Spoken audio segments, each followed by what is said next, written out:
Aloe vera গাছের ছানাপোনাদের দেখতে পেলে যাই একটু বৃষ্টি হয়েছে অ্যালোভেরার ছানাপোনাগুলো হুড়হুড়িয়ে বেরিয়ে পড়েছে।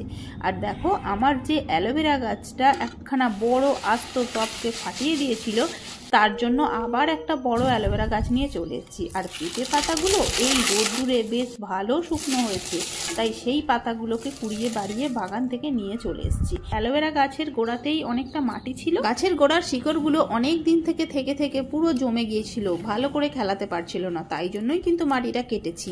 সেই জন্য আর বেশি মাটিও লাগবে না, কারণ গোড়াতে যেহেতু শুকনো পাতা দিয়েছি।